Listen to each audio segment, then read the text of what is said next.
میرے نبی کریم علیہ الصلاۃ والسلام نے خالص اللہ کی رضا کے لیے ہر کام کرنے کا حکم دیا۔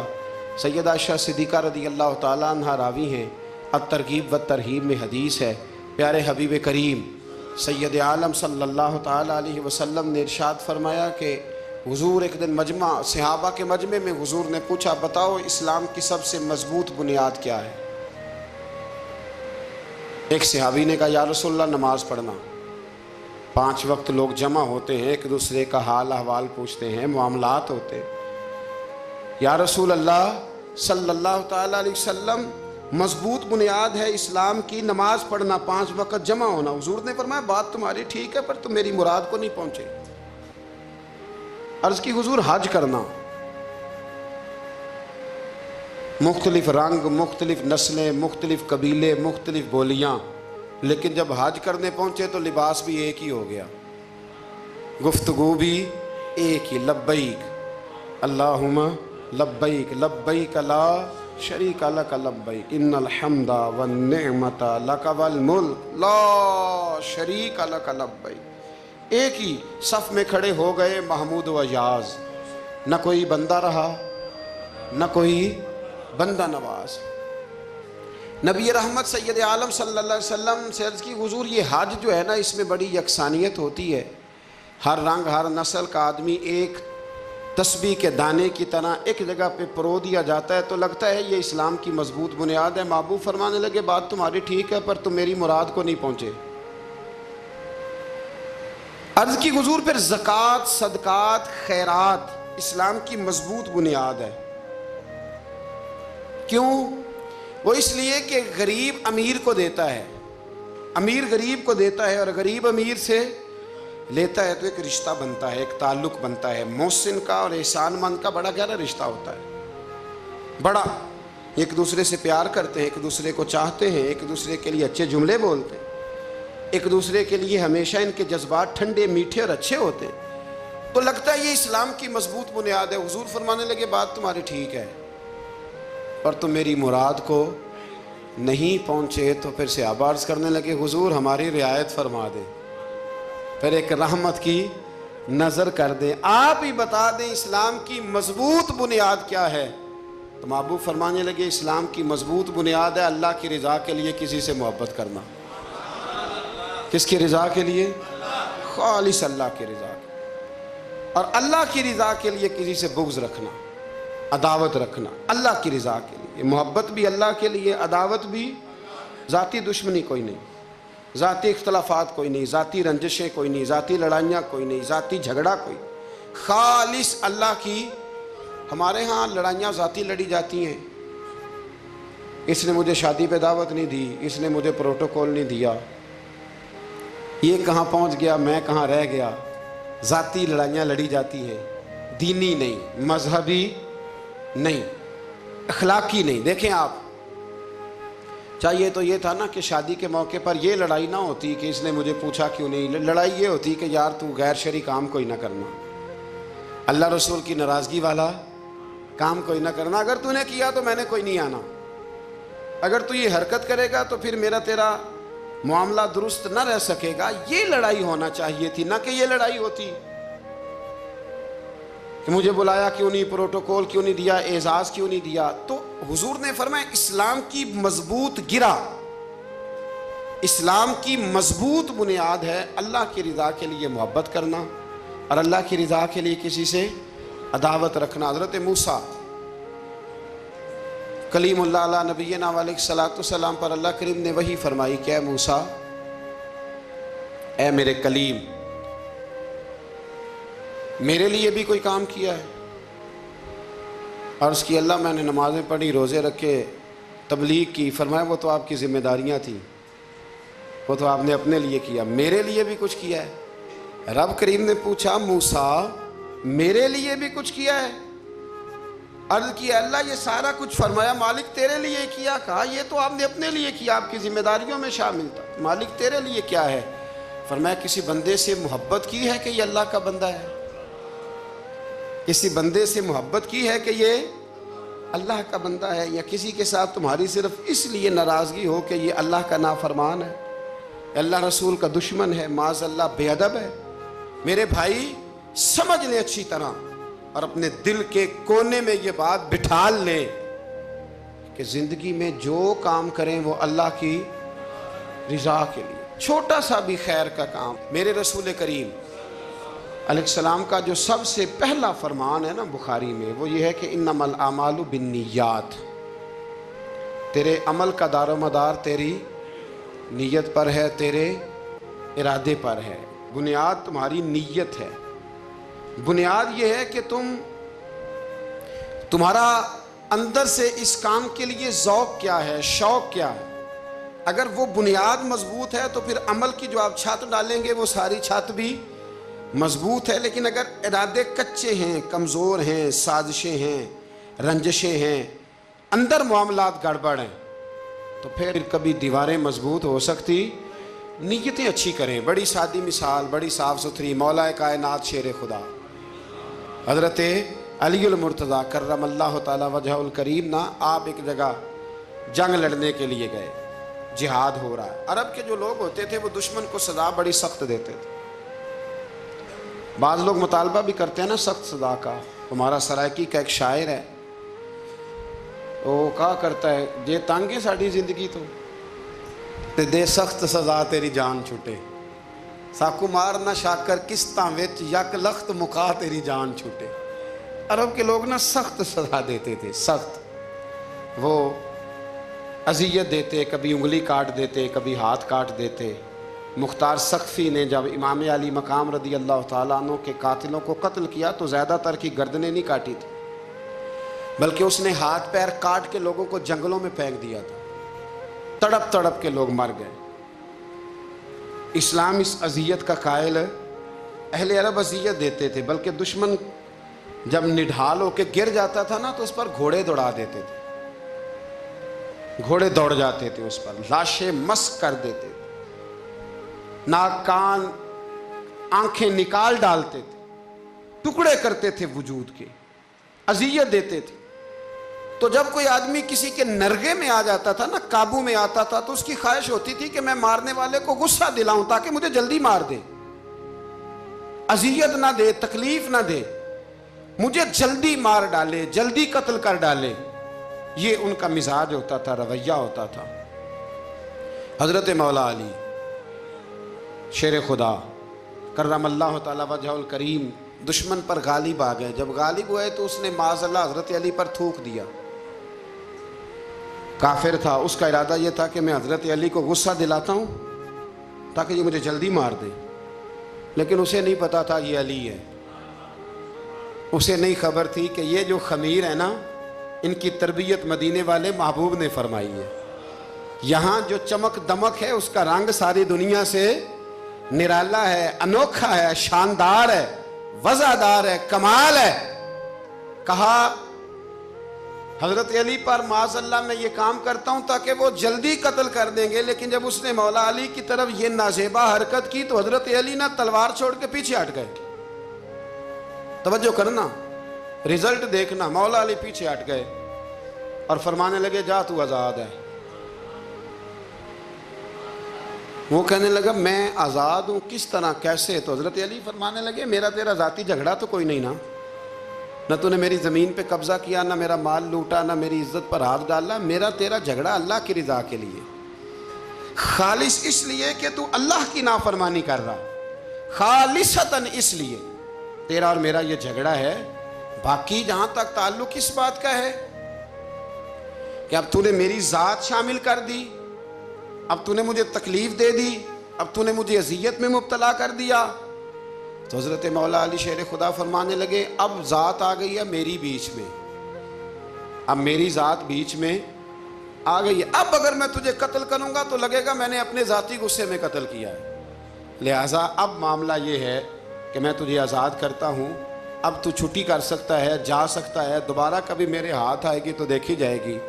مولا کائنات نے اسے چھوڑ دیا، لیکن وہ حضرت علی کا غلام بن گیا، وہ غلام بن گیا۔ کہنے لگا علی اب سمجھ آئی ہے کہ دین کتنا شاندار ہے، دین کتنا اعلیٰ ہے، دین کی قدریں کتنی پاکیزہ اور کتنی حسین ہیں، اور کتنا منور ہے محبوب کریم کا دین، آپ مجھے کلمہ ہی پڑھا دیں۔ گویا جو بندہ تلوار سے فتح نہ ہو سکا وہ مولا علی کے خلوص سے فتح ہو گیا. حضرت علی کے خلوص سے، للہیت سے، اللہ کے ساتھ جو ان کا رشتہ تھا، اس رشتے کی برکت سے وہ آدمی فتح ہو گیا. میرے بھائی، ہمارے معاملات کے اندر للہیت ختم ہوتی جا رہی ہے، خلوص نہیں رہا. کرامتیں ہیں، کہانیاں ہیں، داستانیں ہیں، الزامات ہیں، جھوٹ ہے، فریب ہے، فراڈ ہے، بڑا کچھ ہے. اگر نہیں ہے تو خلوص نہیں ہے. اگر نہیں ہے تو ہمارا اللہ اور اس کے رسول کے ساتھ رضا والا معاملہ نہیں ہے. کسی چیز کو اس کی حقیقت کی بجائے ہم تصورات کی دنیا میں جا کے، خیالات، توہمات اور افواہوں کی دنیا میں جا کے اس کو قبول کرتے ہیں. یاد رکھو، جن لوگوں کی زندگیاں اللہ کی رضا کے لیے تھیں وہ لوگ بڑے اچھے تھے، بڑے خوش بخت تھے، بڑے خوش نصیب تھے. انہیں بدر کے میدان میں گردنیں کٹانے میں بھی بڑا ہی مزہ آیا تھا. انہیں آپ دیکھیں نا، احد کے میدان میں جانے دینے میں بھی انہیں بڑا مزہ آیا. جب آدمی میں خلوص ہوتا ہے تو اس کے لیے جان قربان کرنا بھی آسان ہو جاتا ہے. لیکن جب خلوص نہیں ہوتا، پھر گفتگو ہوتی ہے، پھر باتیں ہوتی ہیں، پھر داستانیں ہوتی ہیں، پھر کہانیاں ہوتی ہیں، پھر لب و لہجہ ہوتا ہے، پھر منصوبہ سازی ہوتی ہے، پھر ہیلے بہانے، پھر سغرے کبرے جوڑ کے لوگ کہانیاں اور داستانیں بناتے ہیں. خلوص اور للہیت کے ساتھ اللہ کی بارگاہ میں جھکیں. عبادتوں کا، ریاضتوں کا، تلاوتوں کا جتنا اللہ ہمیں موقع دیتا ہے اس میں خلوص شامل کرنے کی کوشش کریں، للہیت شامل کرنے کی کوشش کریں، اللہ کی رضا شامل کرنے کی کوشش کریں. میرے نبی رحمت صلی اللہ تعالیٰ علیہ وسلم نا حضرت معاذ ابن جبل کو جب یمن کے لیے روانہ کرنے لگے تو رسول پاک علیہ السلام نے بڑی نصیحتیں فرمائیں. ان نصیحتوں میں درد بڑا تھا. کیوں؟ اس لیے کہ حضور نے انہیں بتلایا تھا کہ جب تم واپس آؤ گے تو میری تمہاری ملاقات نہیں ہوگی، تم میری قبر سے گزرو گے. اکھاں جدوں میٹیاں زمانہ مینوں روے گا، اپنا تے اپنا بیگانہ مینوں روے گا. جدوں نہ میں دسیا میں خاراں نوں میں خانے وچ، جام ٹوٹ جان گے تے میں خانہ مینوں روے گا. کئی لک لک رون گے تے کئی بک بک رون گے. گلیاں دا اجانا تے سیاਣਾ مینوں روے گا. اور کیا خوبصورت بات انہوں نے کہی تھی، مجھے بڑی پسند ہے. کہنے لگے بے قدراں کچھ قدر نہ جاتی، او کیتی خوب تسلی ہو، اے دنیا دار پجاری زر دے کتیاں دے گل ٹلی ہو. بک بک روسن اکھیاں تکیو ویکھ حویلی کلی ہو. تے کوچ نصیر اساں جدوں کیتی پھر پہ جانی تھر تھلی ہو. کوچ نصیر اساں جدوں کیتی پھر پہ جانی، پھر کمال ہو جائے گی. بعد مرن دے مکھڑا میرا ہو جاوے جے تازہ، پھر سمجھ لینا محبوب میرے نے آن پڑے ہے جنازہ. حضرت معاذ ابن جبل رضی اللہ تعالیٰ عنہ سے حضور نے فرمایا، معاذ جب تم واپس گزرو گے نا تو میری قبر کے پاس سے گزرو گے، ملاقات نہیں ہوگی. تو وہ جو نصیحتیں تھی نا اس موقع پر جب آپ گویا کسی سے آخری ملاقات کر رہے ہوتے، ان نصیحتوں کے اندر جو حسن ہوتا ہے، کمال ہوتا ہے، وہ تو جاتے جاتے کی بات لے سجنا اساں توڑ نہیں پائی جان ہی دتی راہ تیرے، وہ جو جاتے جاتے کی گفتگو ہوتی ہے، وہ جو انداز ہوتا ہے بڑا کمال ہوتا ہے. اور اس کی گہرائی اور گہرائی کو وہ سمجھ سکتا ہے جس کو وہ لمحے میسر آتے، جو اس وقت اس مقام پہ کھڑا ہوتا ہے. حضرت معاذ ابن جبل رضی اللہ تعالیٰ عنہ تڑپ کے روئے کہ حضور کیا فرما رہے ہیں. حضور کوئی خاص نصیحت تو نبی پاک نے بڑا کچھ فرمایا. ایک جملہ حضور نے یہ کہا، معاذ عمل جتنا بھی کرنا خلوص کے ساتھ کرنا. اور محبوب نے فرمایا تیرا خلوص کے ساتھ کیا ہوا تھوڑا عمل بھی رب کی بارگاہ میں زیادہ بنا کے تیرے لیے ذریعہ نجات بن جائے گا. جتنا بھی کرنا خلوص کے ساتھ کرنا. بولیے، خلوص کے ساتھ کرنا، للہیت کے ساتھ کرنا، اس کے اندر کوئی کمزوری نہ آنے پائے. للہیت کے ساتھ، خلوص کے ساتھ، رواداری کے ساتھ، پیار کے ساتھ کرنا. میرے بھائیوں، یہ سمجھنے کا مقام ہوتا ہے کہ جب ہم اللہ اور اس کے رسول صلی اللہ علیہ وسلم کی رضا کے لیے کوئی عمل کرتے ہیں تو اس کا بھی ہمارے دل کو پتہ ہوتا ہے. اور جب اندر ریاکاریاں ہوتی ہیں تو ہمارے دل کو اس کا بھی پتہ ہوتا ہے. ہمیں دونوں باتوں کی خبر اب ہمیں خود سوچنا ہے، ہمیں خود فکر کرنی ہے، غور کرنا ہے کہ ہمارا انداز. ایک بزرگ تھے امام غزالی نے لکھا ہے انہوں نے 7 سال پورے پانچوں نمازیں جماعت کے ساتھ پڑھی اور پہلی صف میں تکبیر اولیٰ کے ساتھ پڑھی. 7 دن نہیں پوری پڑھی جاتی پانچوں نمازیں پہلی صف میں پہلی تکبیر کے ساتھ. 7 پہلی صف میں تکبیر اولیٰ. کہتا ہے امام نے اللہ اکبر کہا پہلی تکبیر میں تو ہم نے بھی ساتھ ہی اللہ. پہلی صف میں 7 سال تک پانچوں نمازیں تکبیر اولیٰ سے بہت بڑا کارنامہ ہے, بہت بڑی بات ہے.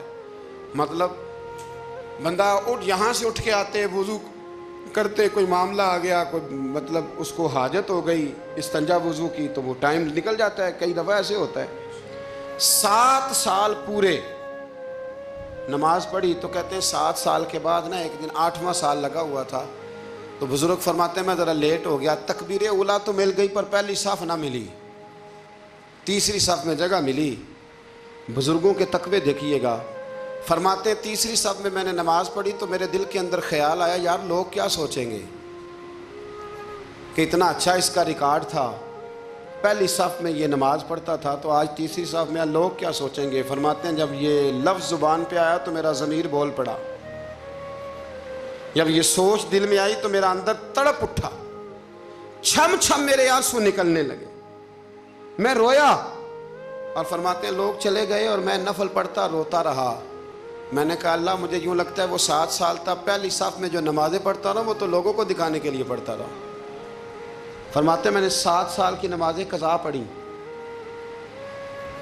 قضا نمازیں پڑھی, اس لیے کہ مجھے سمجھ آئی کہ وہ نماز اللہ کی رضا کے لیے نہیں تھی, وہ تو بندوں کو ریکارڈ بنانے کے لیے تھی. تو میں نے وہ 7 سال کی نمازیں قضا پڑھی.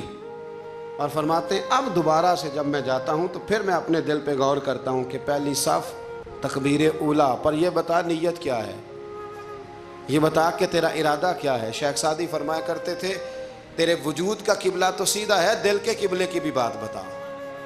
تیرے وجود کا قبلہ درست ہے پر دل کے قبلے کی بھی, ہاں خودی کا سر نہاں لا الہ الا اللہ, خودی کا تیگ فساں لا الہ. یہ دور اپنے ابراہیم کی تلاش میں ہے. صنم کدا ہے جہاں لا الہ الا اللہ, صنم کدا ہے جہاں لا الہ الا اللہ. اور اگرچہ بت ہیں جماعت کی آستینوں میں پر مجھے ہے حکم ازاں لا الہ الا اللہ. تو یہ جو ہمارا مزاج ہے نا لوگوں کو دکھانے کا, بتانے کا, سنانے کا. شیخ ابو العباس مرسی فرماتے ہیں کہ مجھے کئی دفعہ محبوب کریم علیہ السلام کا دیدار نصیب ہوا. میرا اور حضور کا معاملہ تھا, پھر میں نے لوگوں کو بتانا شروع کر دیا. فرماتے ہیں پھر انہوں نے آنا چھوڑ دیا,